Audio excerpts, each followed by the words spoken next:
state of California. And I will begin, as we should, dominance. That's the way to describe, in one word, the state of California. We simply have no peers. We are the tentpole of the American economy. Yes, we're the size of 21 state populations combined, but we dominate in every critical category. Number one in manufacturing, $405.6 billion a year in output. Agriculture, $62.1 billion a year in output. Innovation, come on. IPOs, venture capital, we're gonna have 3 major IPOs later this calendar year.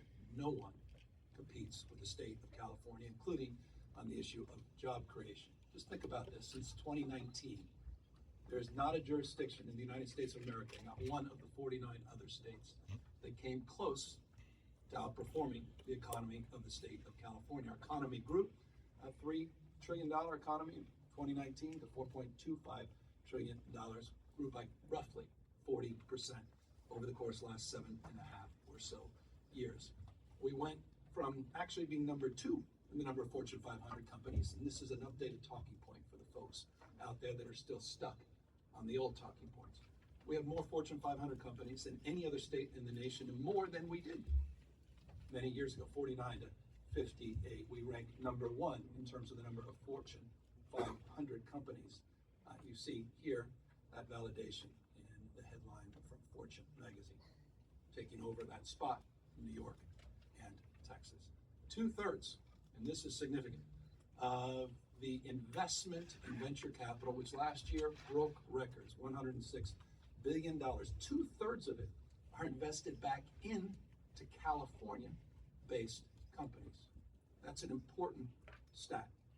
$106 billion record amount of investment in venture capital. That money's not flowing out of the state because the talent and the innovation and entrepreneurial spirit resides within the state. Here is a proof point of that. Just consider from 2019 to September of 2025, the number of business starts. They don't often talk about the number of businesses that start, the next Apple, the next Genentech. We have over 400 unicorn companies in the state of California. No one comes close. Those are the companies worth over $1 billion. California has no peers. We dominate in every one of these critical categories. And it's not just in the domestic construct, it's in a global construct as well. So much attention now being placed on China, so much attention that's been placed over the course of the last few weeks in the EU, particularly Germany, and some of the issues around the administration, current administration in Washington's approach to global affairs. Put this in perspective. I referenced that 40% growth in California. Compare that since 2019. We have no peers in the developed world, not just in the other 49 states. You can see the United States, 15.1% growth, 40% growth in the state of California, 32 in China, 16 in Germany. What's interesting about Germany, what's interesting about China, and what's interesting about the United States is they have something else in common. We dominate in research and development. It's a formula for success. Our success is not by chance, it's by design. And research and development is foundational to the success of this state and our economy. 21% in China, the world's R&D, 20-ish in Germany, 18% of the world's research and development, just here in one state, our state, the state of California. With respect to those with California derangement syndrome, it's time to update your talking points. And it's time to tell the truth to the American people. California dominates. We have no peers. With that, we also are mindful of the headwinds out of Washington, D.C. Those headwinds are pretty profound. They're pretty outsized, and they impact this state more than any other state in the nation by definition. As a tentpole of the U.S. economy, we're going to be impacted by those headwinds disproportionately. And we have a president who is well now known, because it's been shared, that doesn't particularly give a damn about the financial situation of the average American. His words, not my words, not being unfair here. This is what he said before he took off to China. I don't think about, he said, honestly and openly, about America's financial situation. That would include, by definition, the 40 million Americans that happen to reside here in California. We've seen this president declare multiple wars in the last 15 or so months. He declared war on innovation. We'll establish that. Certainly a war on affordability, and yes, of course, the war, not the excursion, the war in Iran. On the innovation front, you've seen the impacts already. These are his proposed cuts, the formula for success. Pushing out the boundaries of discovery, partnerships, Sandia Labs, Lawrence Livermore Labs, Lawrence Berkeley Labs, all of that research and development. He wants to cut the National Institute of Health by 40%. He wants to cut the National Science Foundation by 57%. President Xi is celebrating Donald Trump's budget. No wonder he had a wonderful first day in China. $32 billion of grants. He's looking to cut across all kinds of agencies within the United States and attack and assault on the secret sauce that makes America great, not just the state of California. He's also going after our ability to get first-round draft choices. That formula for success is not just around research and development. It's also about getting the best and the brightest from around the rest of the world. You've seen the impacts in this country, but also in the state of California, not just undocumented, legal immigration, our ability to get the best and the brightest. You saw what happened just in our state alone. The number of legal immigrants was cut in half because of the policies of the Trump administration, 220,000 down to 125 last year. We've seen some highlight headlines on that. Many of you have written it. Worker shortages across the spectrum. Ask folks in the Central Valley or in the Central Coast. Ask folks in the construction industry that are trying to rebuild Palisades and Altadena. Ask folks about what's going on in healthcare as it relates to the worker shortages because of the immigration policies of this administration impacting the economy of our state, not just the United States. H-1B visas across the spectrum equals slower growth and, yes, higher costs. Let's talk about those costs. You saw what he did beginning with those illegal tariffs. California was the first state to litigate on those illegal tariffs. We announced it in the Central Valley on a farm, talking about the impact those illegal tariffs would have on ranchers and farmers. Well, you've seen the impacts just in our state. $18.4 billion tax increase for the people in the state of California. Adds up to about $1,350 per family. You've seen exports drop 32%. The wine and spirits business, 32%. Talk about a wrecking ball. Not 3.2%, 32% because of the imposition. Ask the farmers, ask our friends growing pistachios and almonds, how they doing? Down 64% in exports to China since Donald Trump got into office. That's a hell of a record. 46% increase, and that's a national number of farm bankruptcies since he's become president. You can't even make this stuff up. This was Liberation Day. Remember, celebrating this great moment in American history? Well, you've seen the significant damage. And if you think it's overstated, let's remind ourselves, what was the whole argument for Liberation Day? It was to bring manufacturing back to the United States of America. Well, that's the scorecard. Been a year and a half almost. Let's take a look. Since Liberation Day, 190,000 roughly blue-collar jobs have been cut. Manufacturing jobs have been lost. This wasn't easy to do. What he inherited, we'll get to that in a second. And a 16% reduction in factory construction. Everything you hear from his mouth is literally made up in this respect. The impact in California, the war, impact across this country is self-evident. 18% increase in energy, 21% increase in the cost of you flying up here from LA or wherever you're flying from. You're seeing that reflected. It's just starting to absorb through the economy. You've seen what's happened to gas, 52% increase. Interestingly, cost of a gallon of gas in the state of California is up about $1 as of this morning, $1.51. Nationwide, it's actually higher at $1.55. There's actually 33, this is updated talking points, often not provided by WISPA. 33 states actually have seen higher increase in gas prices. 47 states have seen a higher percentage increase in their gas prices than the state of California. Happy to validate that, happy to remind you of that if someone wants to talk about the issue of gas prices in the state of California. 151, national average 155, 33 states with higher increases in gas prices. But Donald Trump has increased the cost of gasoline by 52% since this war in Iran. And this is the remarkable thing. This is what he inherited.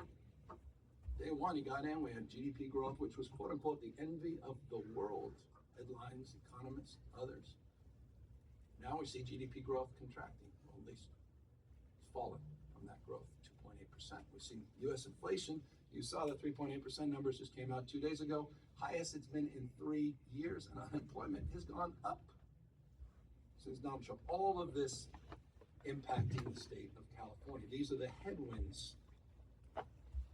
Many parts, one body. California connected to the crisis of leadership in Washington, D.C. in a disproportionate, in a profound way. Again, because we dominate in every critical sector of the economy. So we're impacted disproportionately by definition. I think this is the only way to define the leadership of not just Donald Trump, but Scott Bessent. Every day is a no-brainer. The recklessness is outside. This is serious business. And I think this captures, in so many respects, the remarkable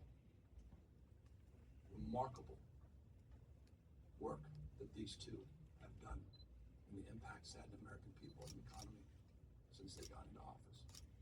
But that's not all. I'm getting to the budget. All of this is directly related to the budget.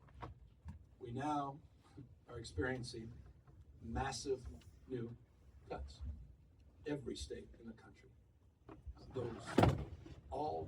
Many of those, but perhaps the most outsized, come from the impacts of that big, beautiful bill, H.R. 1, to be fair. The most expensive legislation in U.S. history. It raises the federal debt, as you know, CBO's estimate, by $3.4 trillion.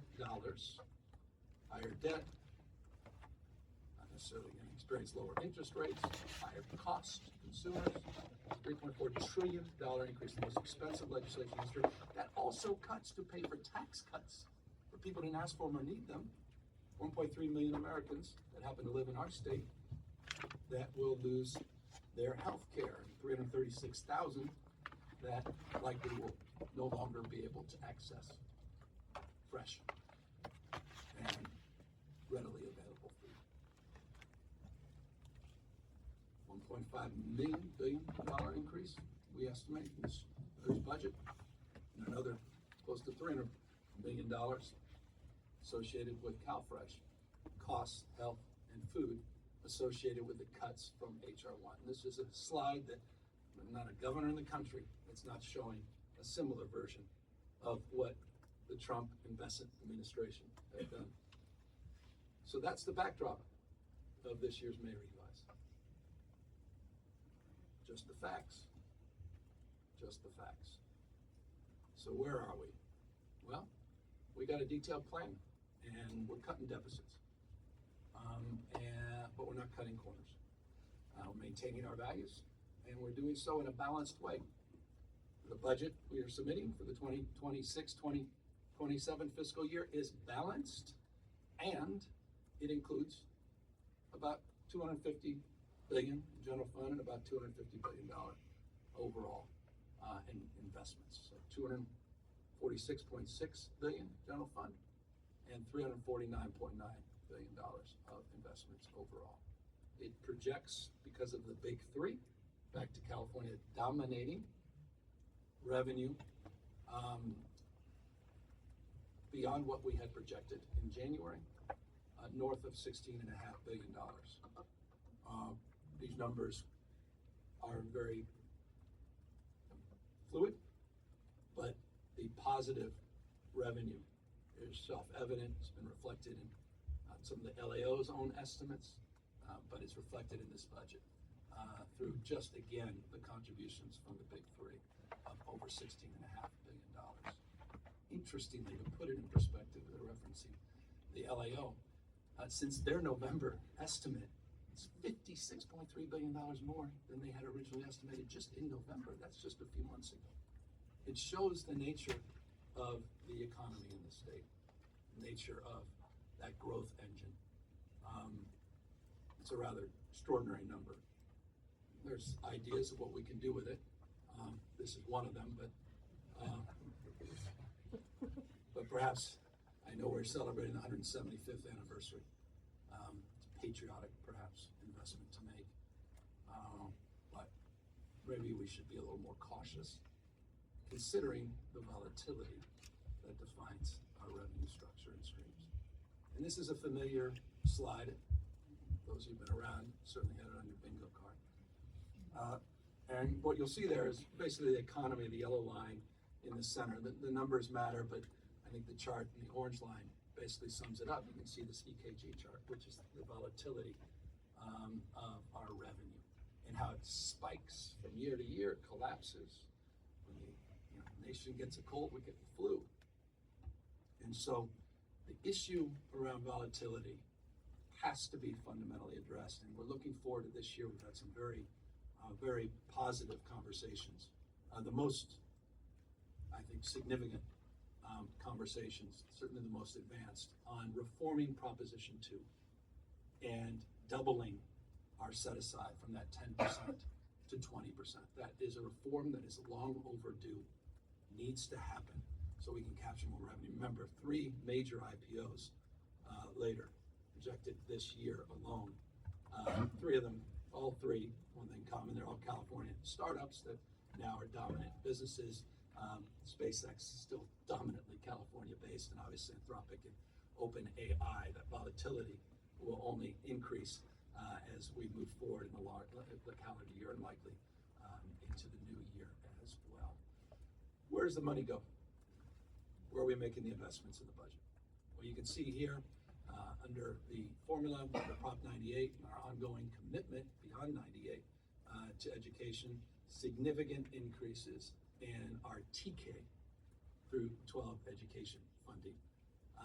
Put that in perspective. When I got here, we were about $17,000 per pupil. Now it's over $28,282 per student. 66% increase in investments in per pupil funding in the state. Just on 98 alone, you see a 79, almost 80% increase in investments, $11,698 to $21,013 per student. Those are remarkable slides and significant for what they ultimately mean. And here's what they mean to people that need it the most. This year, we're going to announce the largest investment in special education in California's history. I don't know that many other states can lay claim to this kind of investment, maybe in American history at a subnational level. $2.4 billion more we're going to invest in special education, 43% increase just over one calendar year period. It's an area that matters to all of us.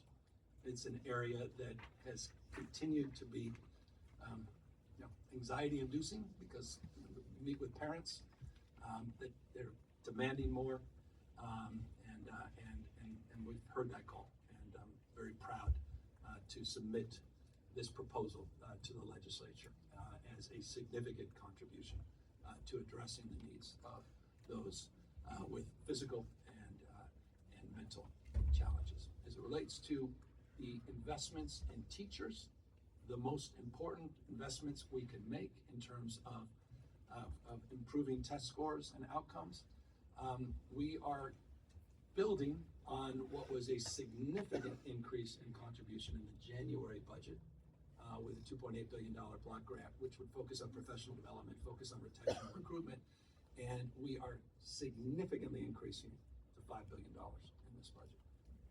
Another major investment to help with our retention strategies and to focus on high-dose tutoring, to focus on expanding our career pathways, but foundational in our professional development. We also recognize if you're going to focus on recruitment and retention, you got to be pragmatic as well and address the needs for young women. And that's why we are going to promote and propose and have proposed a 14-week paid pregnancy leave program statewide for all our TK through 12, as well as community college employees, which is not insignificant, and we hope the legislature will look favorably on this proposal. 4.31%, super COLA this year. There's a statutory COLA of about 2.87%. This trues it up 1.5 times larger than is legally required. So this slide always, and the local control funding formula is always one that gets some attention.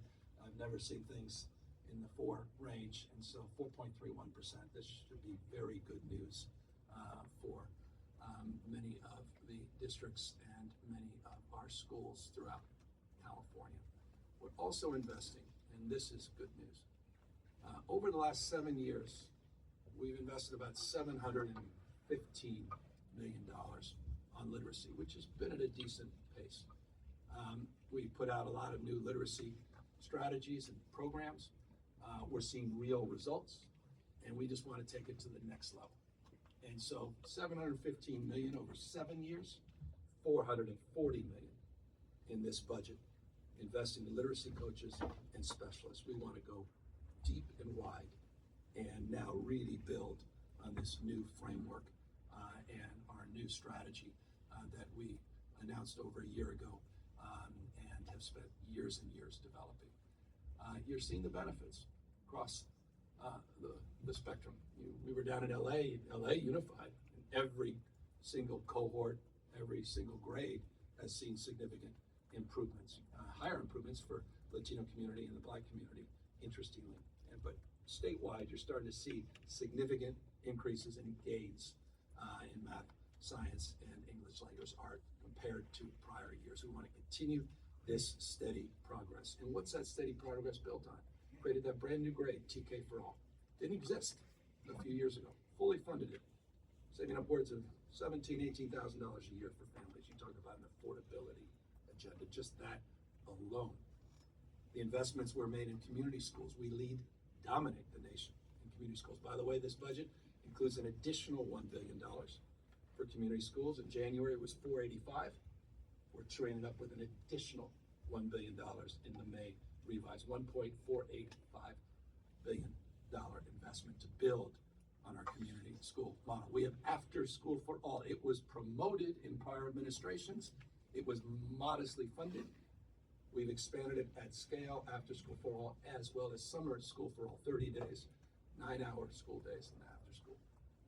All of that is maintained. Those investments continue in this year's budget. And of course, we're the first in the nation to do two free school meals with no stigma, no shame. First state in the country to do that. We maintain those investments as well across the spectrum of supports. But the professional development, what we're doing in community schools, and what we're doing as relates to those with special needs, I think really distinguish themselves in the May revise over the January budgets. The question is then, what about higher ed? Talk about this conveyor belt for talent, getting better, the best and the brightest, first round draft choices from around the rest of the world. We talk about that formula for success, R&D, human resources, human capital. How do you convey that? If you're not recruiting that, how do you create that? Well, it's our extraordinary system of higher education. A number of years ago, we created these compacts. I was a little frustrated, serving as lieutenant governor, watching the lack of investment, or at least the volatility of investment at the CSUs, UCs, made it difficult to plan. Frustrated as well that we didn't have enough numeric goals. We weren't focused enough on outcomes. We didn't even have a statewide graduation goal. We established that first time. People talk about updating the master plan. This was our version of that, but just in pragmatic ways. Instead of being 684 pages of beautiful prose, we said, no, what does it really represent? And we just walked through. We talked about faster graduation time. We talked about getting more California residents through our system, CSU and the UC. We talked about improving those graduation rates, time to degree, 4-year, 6-year rates, and focused on connections. What's the workforce going to look like? How can we build? We did so with UC Degree Plus, which is an extraordinary program, which we're building on this year in the budget. UC Extension, which is another extraordinary program. You talk about modern workforce development strategies to address anxieties around AI and technology more broadly. Those are the kind of investments. Again, they're all part and parcel of this larger compact structure. We have significantly made investments and improvements in those investments over the course of the last 8 years, 3.7 to 5.4 billion, 46% increase just at the UCs. And in this budget, the UC budget is $254.3 million more than last year, 254.3. At the CSU, which is also seeing about a 50% increase in investments over the years, it's $264.8 million more than last year. It represents about a 5% base increase. Along the lines of the commitment we made in the compact, we're fulfilling our part of the bargain, but so are the UCs and CSUs. Record enrollment this last year, which is not insignificant. You see more students graduating without debt. By the way, 65% of all CSU and UC graduates graduate debt-free. I'll repeat that because higher education gets a bad rap in other states.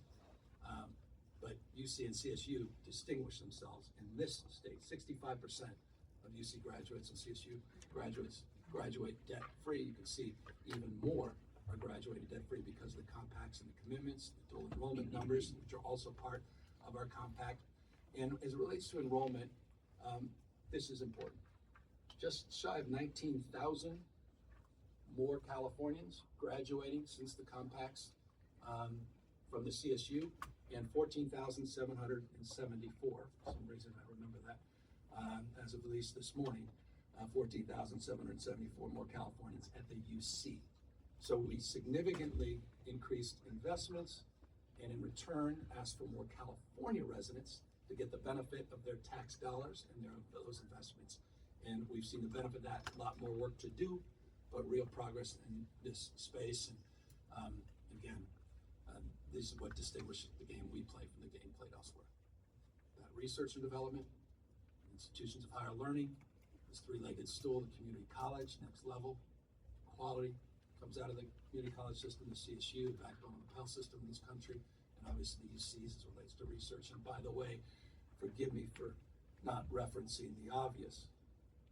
Trump tried to take $584 million, $800 grants from UCLA. We had to fight that back. $584 million, 800 grants, NIH grants at UCLA. Get dumb as we want to be. I won't say dumb and dumber. We're also not being as dumb as we were in the past. We're not just investing in the present, we're investing in the future. We're paying down long-term obligations. And I just wanted to true this up because I think it's important. This budget year, we're projecting $3.6 billion, proposing to pay down our unfunded liabilities. You look at the next 4 years, including the 3.6, about 13.1 billion. And over the last 7 years, it's about 14 or rather $15.4 billion that's been paid down. And that's important. And we've always had, you've seen all these May revises, we've highlighted this as an important part of our long-term fiscal health. And that begs the question, how's CalPERS doing compared to where we were? We've seen almost 44, almost just shy of 44% growth at CalPERS in the total funding. We've seen an increase in the funded liability. By the way, at CalPERS, we adjusted the discount rate down, which was important. So these are real numbers from the old 7%. STRS, they stayed at 7%, so it's a different conversation, but they slightly outperformed CalPERS as it relates to how the fund's doing, 77.5% funded. We still have a lot more work to do, but we're substantially in better fiscal health than we were 7, 8 years ago as it relates to our unfunded liabilities. And I say all this because it needs to be said, because if we're not saying it, I assure you, folks out there with the derangement syndrome aren't saying it. And that's why the bond ratings have validated it. It's one thing to say it, it's another to have it validated. It's not just the pension pay downs that is reflected in the bond ratings, it's across the spectrum that the bond ratings have improved. And you've seen the bond rating improvement since 2018 in Moody's and Fitch. So it's a responsible budget from our perspective, and one that that represents broadly our values. And again, we have work to do, and we're going to get to that. in those out years. And how do you balance a budget with all that volatility and all that uncertainty in Washington, D.C., with those direct cuts that exacerbate the challenges in a state that prides itself on abundance and a mindset and support as a core value of those most in need. So again, balanced budget that we're submitting in 26, 27, and a balanced budget in 27, 28. This is a 2-year budget. I'm not just trying to get out of Dodge and enjoy 6 months of the next governor saying, well, I left you a balanced budget. This is a balanced budget structurally for the next 18 months after I'm gone. After I'm gone. And I think that's important. I want to underscore that. So we are balancing not just for the next fiscal year, which ends July of next year, but we're balancing for another year in the proposal that I'm submitting to the legislature. Structural deficit through July of 2028 actually has an SFEU, as we refer to it, in 2028 of 2.1 billion. The SFEU this year, you can talk to them about that, is 4.5 billion. I know if I haven't lost you, you're certainly not paying attention. On the revenue side, we've thought a lot about this. So how do we do that? How do you balance for a couple of years with this volatility? Obviously the revenues are nice, but dominant, but no one's naive. Don't waste your time asking the obvious question. Well, these are one-time, I'm well aware. One-time revenues, back to the volatility, capturing that, making sure that we're not investing in ongoing programs with one-time money. And that, by the way, reflected in these budgets, this year's budget and next year's budget.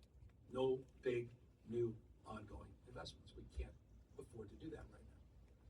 We need to tighten that belt, and we need to focus, get to efficiencies and outcomes.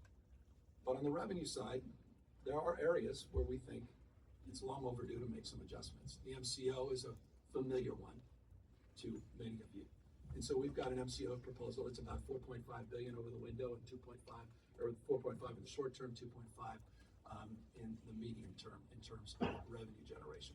We also have been looking at all of our tax credit programs. And we're looking at how many large corporations, I don't begrudge success, but as a small business guy, paying some generous taxes, and a lot of these tax credits for some of these larger businesses, they don't pay any taxes.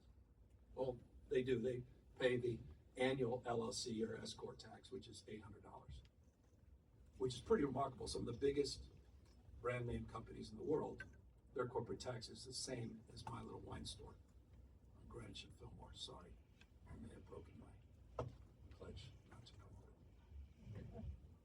over. By the way, on that, we're going to cut the LLC S Corp tax, that annual $800 tax, for an estimated 250,000 businesses down to $400. That's also proposed in this budget, helping support startups, small businesses, and then try to level the playing field with big corporations by simply capping the tax at $5 million or 50% of their liability. I mean, some folks are never going to pay taxes for years and years and years, and they're just hoarding these tax credits. So we're going to put a little cap on that, and that's reflected in that second line. That's about $850 to $1.7 billion. Year one, year two of new revenue. Digital software. I was slow to this, full disclosure. I was not fully absorbing how many other states had moved with a different state of mind. Someone that lives near a Best Buy, I'm at Best Buy often. And I'm paying sales tax on a lot of this pre-written software. And then I find out all my friends that aren't near Best Buy, they're downloading it and they're not paying sales tax. I go, well, how is that fair? And it turns out most other states don't think it's fair. In fact, there are 45 states that collect sales taxes in the United States. 35 of those 45 already do this. We haven't. So we're going to start to do that. Same with SaaS, the sort of business-to-business side of things. So we're going to do both those, and we estimate by doing that. By the way, 75% of those transactions, we estimate are business-to-business. 75%. That's why we're not doing streaming. Can argue. The legislature has a different idea. We're really sort of focusing on the B2B side of things. We're about 75% of those transactions. But this generates, in terms of expanding that tax base, along the lines of those 35 other states, particularly on the pre-written software side, and on the SaaS side, it's about 24. The estimated revenue in the 900-ish range for the state, a little higher, and about 1.1 billion, this is important, for the cities and counties. New revenue stream to support cities and counties, because invariably you're going to ask, what about the cities and counties? That would significantly help advance some of their structural and ongoing issues and challenges with HR1, et cetera. So this is something, candidly, rightfully, you could suggest we could have done a year or two prior. But I think now it's an appropriate time to promote it. We're also looking to reduce costs, and this is where we get into more challenging issues. But when you think of the totality of what we're addressing, by the way, not just a 2-year budget, we will be cutting in half those 2, 3, 4-year out year deficits, cutting them in half, more than half. Again, everyone has to update all their little, we're always a little off anyway, but that's just me being a little hypercritical. We're gonna make some adjustments.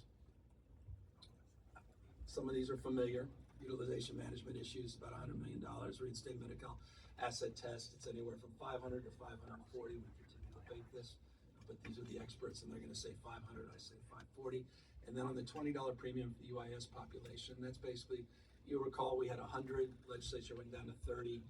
We're promoting to get back to 20, which puts it about $50 a month, which from my perspective is fair for this reason, because if the average person on covered California, the average, none of us live in the average, so I get it, but the average is $206 a month in premium on covered California. If you make just $1 more and you're no longer eligible for Medi-Cal, you will pay $46 a month at covered California. And that's where the number came. If we're gonna pay $46 a month for, I think, our expansion population, paying $50 seems to me a fair thing to do under the circumstance, particularly since we invest 100% of the dollar in that population. But I understand and respect good people have different points of view, and before you ask me about this, I'll give you the answer. You can write it down now, or I can repeat it. We look forward to engaging the legislature, as we do every year, in every one of these proposals. And we always maintain an open hand, closed fist, strong opinions, we have red lines, but in terms of addressing the structural deficit, finding balance, common ground, we continue in that mindset to be open to argument and interested in whatever new evidence they may provide. So those are the three. There are dozens and dozens of smaller items, but these are the three big items. It's about 427 million on that first line item, the 500 or 540 on the second line item, about 100 million ongoing on the utilization management, gets into Calif, et cetera, things like that. We're also reducing expenditures across the spectrum, 1.5 billion. By the way, the general fund from January to May is down. One of you may have picked this up if you had your old notes. Down by $1.8 billion from where we projected the general fund to be in May. So we reduced that projection.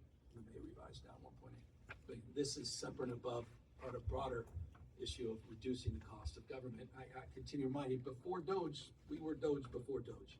I just didn't do it with a chainsaw and invite some foreign leader, fortunately. But we did initiate something called Effective Engaged and Efficient years and years ago. We created ODI, the Office of Digital Innovation, and created a consciousness in this area. And I keep highlighting it because it needs to be highlighted. We've reduced vacant positions. We're creating ongoing savings. By the way, just on the vacant positions, I love all my friends. You really need to focus on being more efficient, and you have too many employees. I get all this lecture. All my friends watching, and I'm like, what are you talking about? Us, or are you talking about the folks you're out there promoting and sanitizing every single day? We're 36 in the nation in number of state employees and local employees. 36. Look who's in the top. 11 of the top 15 are all red states. So you may want to, again, back to updating the talking point. Folks in Wyoming, I think half the damn population. It's 10%. But just take a look at that slide. Again, I'm just trying to help everybody with the facts and updating your talking points. Or at least putting things in context and perspective. We'll take our fair share. I'm a little old-fashioned about this notion of honesty, transparency, and fairness. We have more work to do in this space, and that was reflected in this slide, and we'll continue to focus on efficiencies, which was reflected in this slide, and we'll continue to advance them, which is reflected in this slide. More civil service reforms, more focus on digitizing state services, and travel and printing, all of these things, consolidation of many of our offices as we come back to work. That's been an enjoyable process. A few people that paid attention there that have been burdened by this. We're going to continue as well with new initiatives, building on, again, Harvard Business Review said it.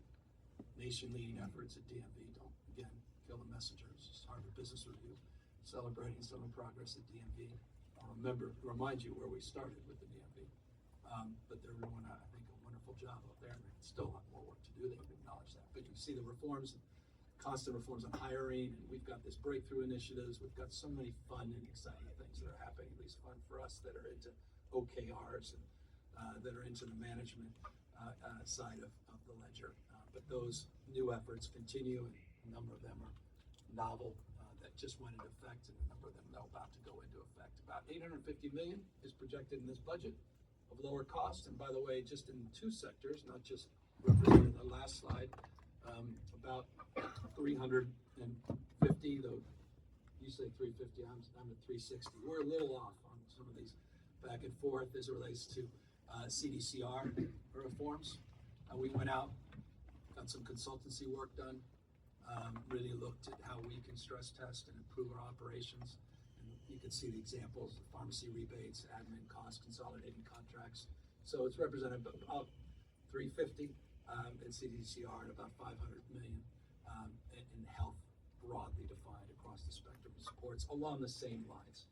So over the course of the last year and a half, we brought folks in, take a third-party look at how we could be more effective and efficient across agencies and departments. The first down payment on those investments are reflected in terms of savings. And this may revise. So I can revise your memory. We have all this online because you're listening to me, and you may roll your eyes and say, well, that sounds good, but how do I know you're not lying? You can go to results.ca.gov. Learn more about many of the proposals and programs that we have in place and stress test them. And I just wanted to take advantage of your attention and remind you that we created that platform, that site, many years ago. And speaking of years, it's been many years, decades in fact, that we've made the kind of investments we're making in infrastructure. And this is something else. People say, well, where did the money go? $42 billion, just as an example, in infrastructure. Oh, I didn't know that. Why don't I know that? Well, because maybe what you're reading or where you're getting your news. I will make that easier in a second. But $109 billion at work today. The biggest investments, arguably even adjusted dollars. I don't want to say eat your heart out, Pat Brown, because that may come back and bite me. But we talk about the black and white movie days, the good old days. We were making bold investments and you're focusing on clean, all these broadband in schools. Well, that era's alive and well. $109 billion, $180 billion, 10-year plan, and you say, well, that's good, but how do I know? Again, you're telling the truth. Go to build.ca.gov. And this is a great site. It's actually, I love doing it. Every time I show up in a community, I'll go in because it's geographic, it's geofenced, and you can look at the exact projects in your community. You can see if they're over budget, under budget, see who's performing, who's not. Done a lot of CEQA streamlining in this space to improve the efficiency and outcomes and time to delivery on these projects. Can't make up for 100 years, but we've done some very significant things. You obviously know that from the Darden project, that $5 billion, 2,300 megawatt project, the battery storage solar project, and obviously sites to advantage. I think the sites was 148 days on a 270-day judicial review. Again, part of the streamlining. Many other projects in that space. Build.ca.gov lays all of that out. Briefly, I want to talk about building in the context of rebuilding, because I'm deeply mindful. The mayor was just up here, Bass and others yesterday, the ongoing focus, and its focus, laser focus on getting one of the most spectacular parts of the country rebuilt, Altadena, Palisades, and getting LA City and County back on their feet to put their best face forward with the World Cup, obviously, and the Olympics in 2028. So those are all the things we have done. You know, dozens and dozens of executive orders. If there's something to waive, we've waived it. The permitting side, et cetera. But we're focused now on how we can do what, frankly, the Trump administration has not done. It's what is it, May 2026. Fires occurred last January, nothing. So the gap now, the issue in Los Angeles is really around that gap between what insurance is paying, more accountability there, and costs. Cost of construction obviously have gone up because of Trump and Trumpism and Besant's policies, tariffs, all the taxes they've imposed as it relates to the workforce, scarcity, et cetera. So we created a program, and the reason I'm highlighting this is it's been a big success.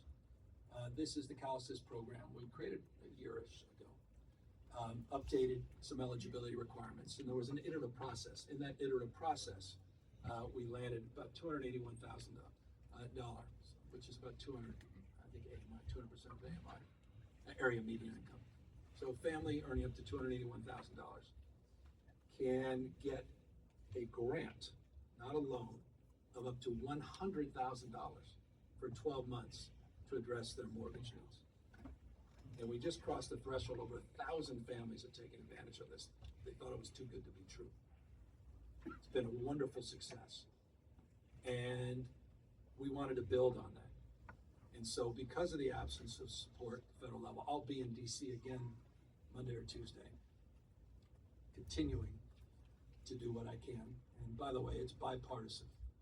Our California congressional delegation has been nothing but great. Every Republican, not just Democrat, have had the backs of the people in Altadena and Palisades. There's just one individual who's not. And so we will continue to thank their leadership. Lee Zeldin's been great. I hope I didn't get him fired. And we just do what we can to keep moving forward here. But in the absence of that, we're proposing to the legislature a new $100 million fund. This to address, again, that gap that I just referenced further, not just mortgage assistance, but rebuilding assistance, to unlock financing, to get to buy down because of the guarantee interest rates, and to get interest rates as low as 2%, a little bit higher. There's a lot of financial institutions that will participate in this, but we've set aside $100 million in the budget specifically for this, 56 million new general fund, some other money in settlement funds, and rolled this together in a new proposal that we believe, along the lines of the Calif proposal, can have a real impact, helping real people in the construction phase address the anxieties they have. A lot of people with permits, but they're not moving yet because of that gap. We believe this can substantially help them, but something else needs to help. And I'm very proud of our team and the work they did on the issue of impact fees. Look, California's increased since 2009 by 57%. We've reduced the timeline to getting permits for housing. 57% since 2019. We've increased the number of housing production since 2019 by 59%. I didn't bother you with the slide on this. I wish I did, in hindsight now. 59% increase. And in the May revise, we revised the estimated number of new housing units from January because we're finally seeing the benefits of all these reforms, which have been pretty impactful and broad. And so with that now, we're thinking, what's the next phase? It's the impact fee place. There's a lot of complexities in the impact fee, and we can get into a larger conversation about that if you wish. But one area that we think can target sort of a down payment in terms of creating a different relationship with cities and counties and developers is slashing impact fees for state-funded projects. You want the state money? No impact fees. What's happening is locals are pocketing the state money by taking fees on these projects, in essence. We also have different criteria incentives related to impact fees as it relates to incentivizing local government not to impose them broadly so that they are actually more likely to be eligible on the scoring side for competitive state grants. So it's a combination of both and with this proposal. So as we're rebuilding, creating more assistance, we're trying to do it in a way where we address the stacking of thousands, tens of thousands in some case, dollars of fees on these projects. And we believe conservatively, we put that 10,000 number, that this could reduce the cost of new construction by that equivalent amount. Accountability is the name of the game. And that accountability, we're driving $500 million on the HAP that the legislature wants to discuss going further. I just put out $35.7 million a couple days ago on HAP 6. There's still tens of millions that haven't been spent on the prior HAP. To the extent legislature has different thoughts, we'll discuss that over the course of the next few weeks. But one thing that I'm resolute on is no more money unless you have a local match. What's happening, I've seen it. Dare I admit, as mayor, I did it. When the state comes in, it means I can walk away, take that money, put it into something else. This state has come in significantly with homeless money. I just want some skin in the game. I think it's only the right thing to do. You should not be just taking ours and then solving other problems. You got to stay in with us. We want it to be additive. So this notion of a local match is something we want to include criteria for additional homeless money. And you got to have a pro-housing designation. It's a housing crisis, for Christ's sake. It's what it is. It's Econ 101, supply-demand imbalance. Affordability crisis, the original sin in California. We talked about it for decades and decades and decades. They're connected, directly connected. So if you're not going to be pro-housing, then we're not going to be pro-support of the reason you have a particular challenge. You got to be part of the solution. So that's the stronger accountability that also we want to drive. And I'll just remind you, almost 10% decrease. Again, folks need to update their talking points with California derangement syndrome. For the first time in a decade and a half, almost 2 decades, we've seen almost double-digit decline in unsheltered homeless. Cities are doing their job more increasingly. Mayor SF just announced even more significant numbers that are not included in the 9.5%. Bass, much higher than that as well. So not fast enough, but progress, this flywheel.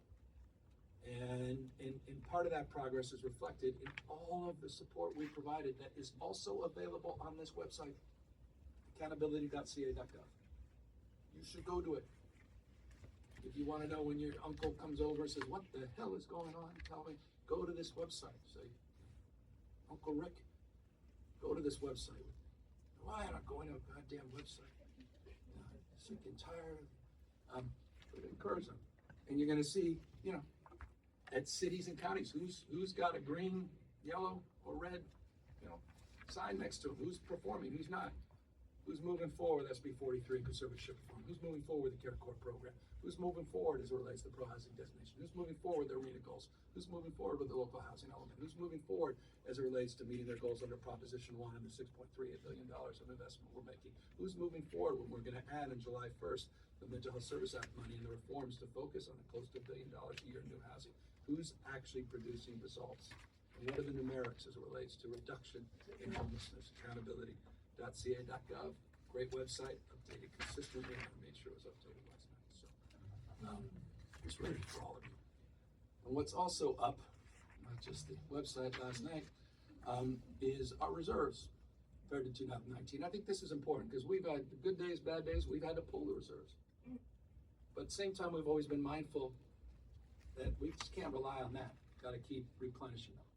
So the reserves in this year's budget, $29.9 billion in total reserves, and then this reserve surplus account, which we created 2 years ago, which you may recall in hour 3 of that January presentation, which we call the Erica account.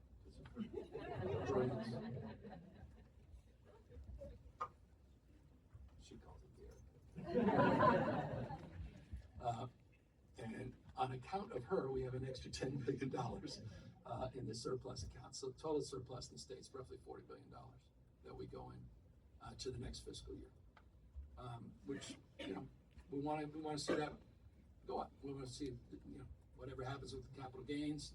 And this is a capital gains story in California. That's $16.5 billion, the big three, disproportionately representing the capital gains. We want to capture that. Keep capturing, paying down that debt. By the way, that $39.64 billion also includes that $10.3 billion in Prop 98. So the schools have a $10.3 billion surplus as well, which again is not to be drawn down for ongoing purposes, is there as needed.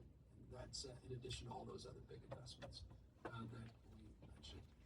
So look, if there's nothing else, and there may be nothing else, you remember, just please remember this.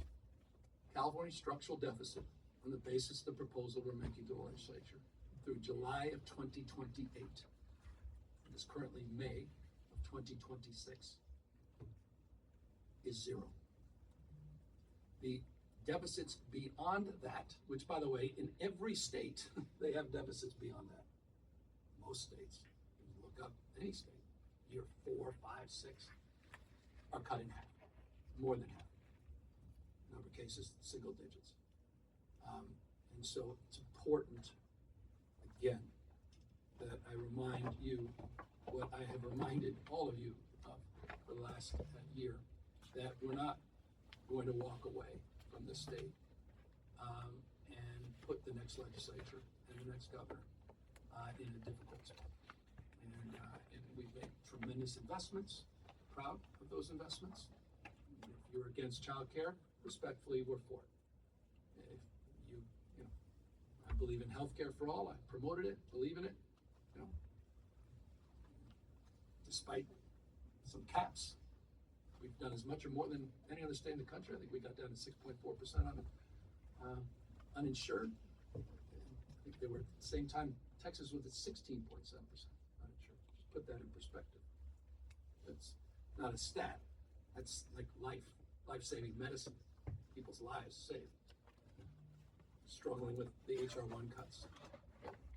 Bottom line is we will have July 2028, $2.1 billion SFEU, and enjoy $4.5 billion SFEU in the current budget, and we believe that the next governor and legislature will be in a very good space, and I imagine it'll be much better than this. I think you may add some numbers in front of this as a surplus with what's coming down the pike in the next few months as it relates to potential revenue, but Prop 2 needs to be reformed. We need to capture that and not spend that. So that's the May revise. There's hundreds of line items. That's why I brought, Claude and Chat, and they'll walk you through.